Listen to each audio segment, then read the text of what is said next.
वचन, प्यारा वचन, ईशो मसीह का प्यारा वचन, पाव को दीप को राह को रोशन, ये है मसीह का प्यारा वचन, ये है वचन प्यारा। परमेश्वर के धन्य नाम की महिमा हो।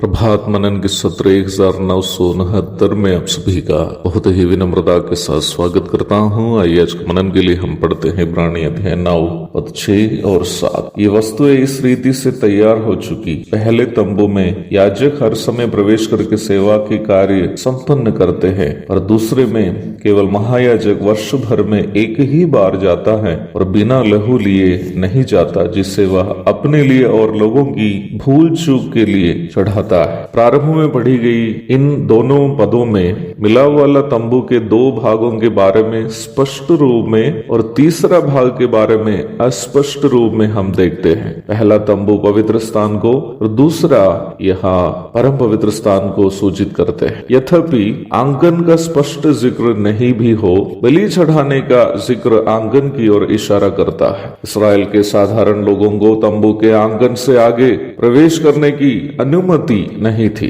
लेवी गोत्र के याजकों को पवित्र स्थान में जाकर उन पर नियुक्त जिम्मेदारियों का निर्वाह करने की अनुमति होती थी। वही केवल महायाजक को साल में एक ही बार परम पवित्र स्थान में प्रवेश करके अपने लिए और सभी इस्राएलियों के लिए चढ़ाई गई पाप बलि का लहू प्रायश्चित के ठकने पर अर्पण करने की अनुमति थी। इस भाग में पुराना नियम के समय की आराधना की बड़ी कमी को देखने के साथ साथ महत्वपूर्ण एक आत्मिक सच्चाई सीखने का अवसर भी हमें है। कमी यह है कि पुराना नियम के समय में परमेश्वर की आराधना का एक सही अनुभव जो परमेश्वर की उपस्थिति से एहसास होता है केवल महायाजक को ही मिलता था। साधारण इस्राएल के लोग परमेश्वर की आराधना का केवल दर्शक होते थे और लेवी गोत्र के याजक लोग केवल पवित्र स्थान तक जाकर परमेश्वर की आराधना की तैयारी करते थे। परमेश्वर की उपस्थिति का सही अनुभव केवल महायाजक ही एहसास कर पाता था, जिन्हें परम पवित्र स्थान में जहाँ प्रायश्चित के ठकने के ऊपर परमेश्वर अपनी उपस्थिति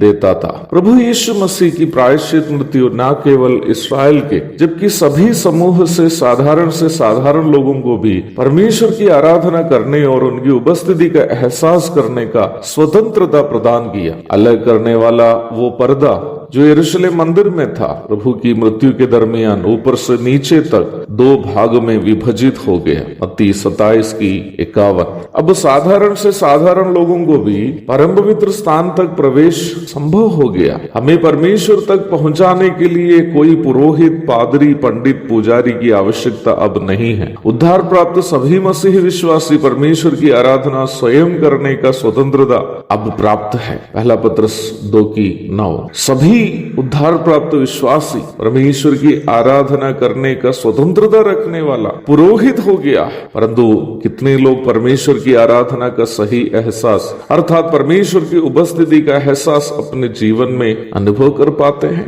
बहुत कम लोग। कुछ लोग आराधना में सम्मिलित होते हैं परंतु केवल मूक दर्शक बनकर वापस चले जाते हैं। अपने व्यक्तिगत जीवन में भी परमेश्वर की आराधना का वे लोग केवल मूक दर्शक रहते हैं। कुछ लोग लेवी याजकों के समान आराधना के गतिविधियों में सहभागी होते हैं पर परमेश्वर की उपस्थिति का एहसास नहीं कर पाते हैं। केवल सीमित तादाद में विश्वासी लोग आराधना का सही अनुभव अर्थात परमेश्वर की उपस्थिति का एहसास अपने जीवन में अनुभव कर पाते हैं। प्रियो, मिलाप वाला तंबू के इस अध्ययन हमें ये याद दिलाता है कि हमें केवल आराधना देखने वाले या गतिविधियों में भाग लेने वाले ही नहीं बल्कि आराधना का सही अनुभव करने वाले होने चाहिए। एक और शुभ दिन की धन्य कामनाओं के साथ आज का मनन मैं यहाँ समाप्त करता हूँ। प्रभु आप सबको आशीष दे। आमीन।